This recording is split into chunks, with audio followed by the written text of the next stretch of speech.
ये जी ये कराची के हिसाब से कोई ये नई बात नहीं है। हर रोज़ कराची से लेके तकरीबन समूरे सिंध में लोगों को, बच्चों को, माओं को, बच्चों को यतीम किया जाता है। आप देखें 35-35, 40-40 बंदों को अगवा करके रखा हुआ है।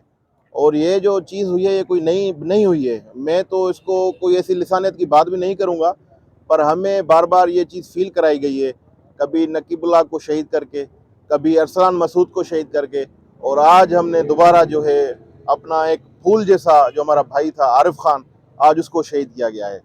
तो बड़े दुख की बात है। और जब मैं अंदर बैठा था तो ड्यूटी अफसर साहब बैठे हुए थे, तो शहीद के जो वालिद साहब हैं हाजी साहब, वो भी मेरे साथ बैठे हुए थे। तो ड्यूटी अफसर ने उनको मतलब मुतमिन किया कि मुझे टारगेट किलिंग लग रही है।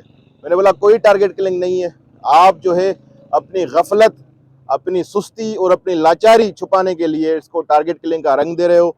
ये क्राइम रेशो बहुत हद तक, बेहद तक ये बढ़ चुका है, किसी में हाल नहीं है।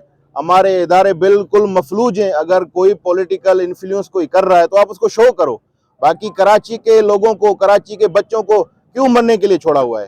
तो इस पर कोई बात नहीं कर रहा। इंशाल्लाह हम अपनी बरादरी का एक लाएमल बनाएंगे और तकरीबन जितने भी हमारे दोस्त हैं किसी भी सियासी जमातों में, हम सब मिलके एक लाएमल इसका बनाएंगे और इंशाल्लाह कातिलों को नहीं छोड़ना है हमें।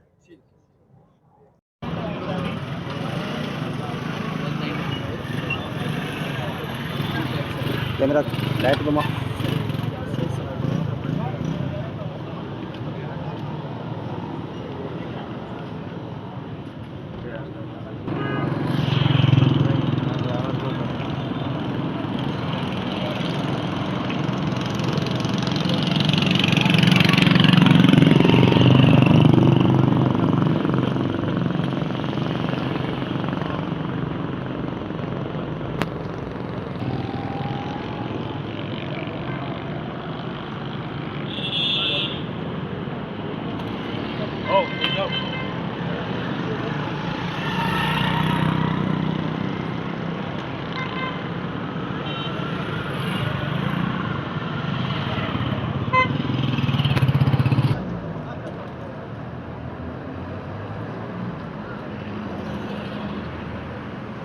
इस तरफ घुमा।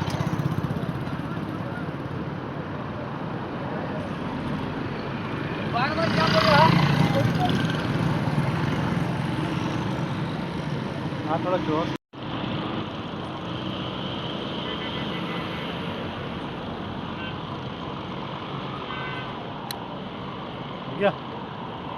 हाँ आजा।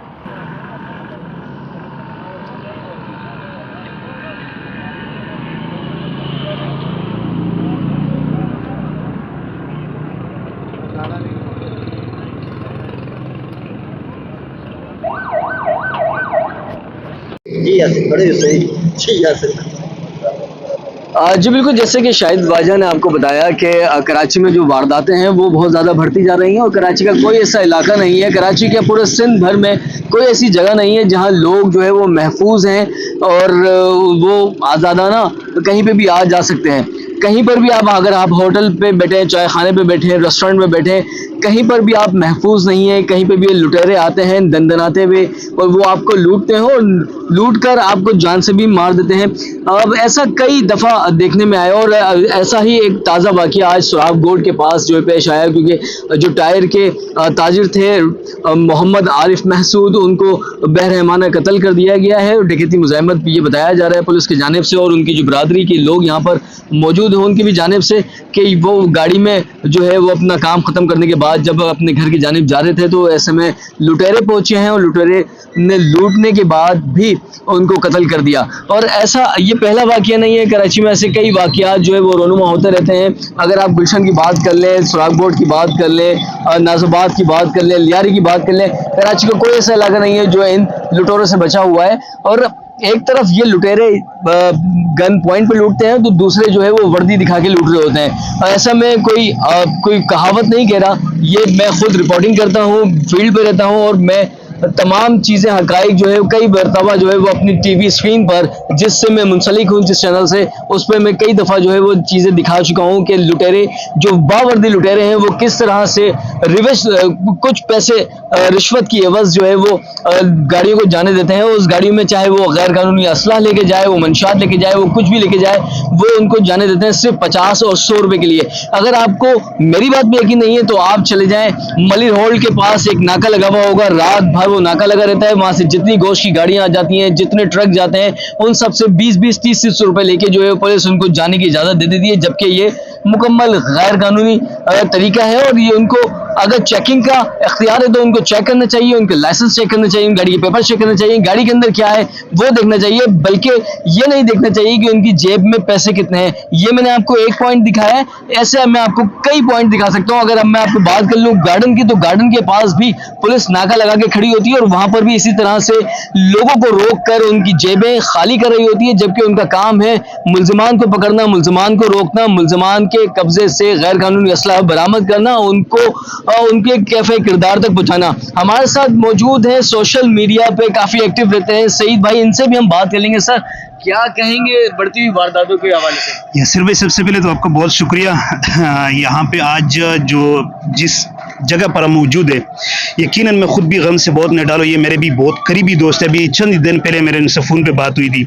इसने सिर्फ एक गुनाह था इसका, जो हकीकत है, जो पूरी दुनिया देख रही है। इसका एक गुनाह ये था कि एक हफ्ता पहले इसका एक दोस्त जो ना इसी डकैती की वारदात में जो ना मजम्मत पे ये भी वो शहीद हो गए। उसने इनके खिलाफ आवाज़ उठाई, रोड ब्लॉक किया कि भाई आप लोग जो है, भाई आप लोग ना कम से कम आप लोग जो ना एहतजाज करें। लेकिन अब मसला सिर्फ ये है कि हम जो है, पता है क्या, हमारे ये मसला सिर्फ ये है कि मजम्मत के जो है ना अल्फाज, उनको भी शर्म आ रही है बार बार। तो आपने जब कहा कि भाई पुलिस वाली जगह नाका लगा रहे हैं, अब देखो पुलिस या बाकी डकैत एक ही चीज है। आप लोगों को पता सिर्फ ये होगा कि देखिए कम से कम आपको जो है ना, पुलिस वाले को अगर आप कुछ नहीं दोगे तो आपको फौरन फिर ये बता देंगे कि भाई अगर आपने नहीं देना है कुछ, ठीक है, तो हम FIR काट देंगे। तो अगला बंदा इसके ऊपर प्रेशराइज, मतलब वो डर जाते हैं, वो गरीब है, वो मजदूर है, वो दिहाड़ी मार है।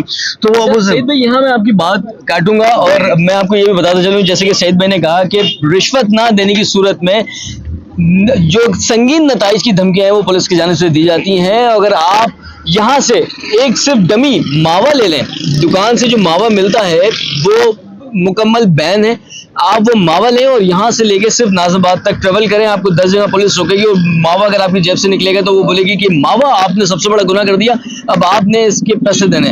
और आप हर इलाके में चले आए, हर इलाके में मावा खुला बिक रहा होता है। और अगर मैं बात कर लूँ पुराना गोली मार की, तो पुराने गोली मार में हर केबिन, हर ठिये के ऊपर खुले आम मावा बेचा जा रहा है और भारी तादाद में रिश्वत जो है वो वहाँ से थाने वसूल की जाती है।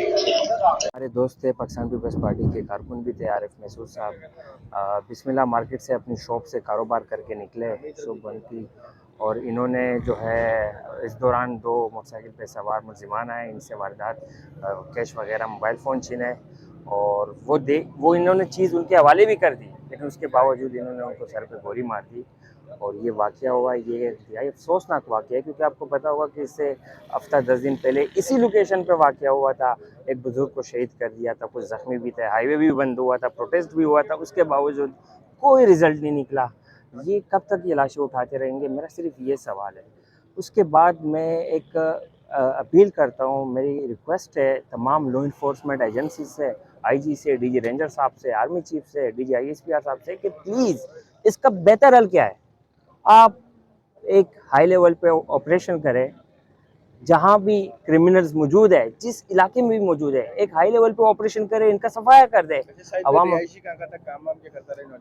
ये जो है अली टाउन का रिहायशी था, और ये जहाँ पे ये वारदात हुई है वहीं पे उनकी टायर की दुकान थी। तो जाहिर सी बात है, रात का 9 बजे का टाइम था, कारोबार इनका ख़त्म हो गया था, दुकान बंद कर दी थी, बस वहाँ से निकल रहे थे, इस दौरान ये वाक़या हो।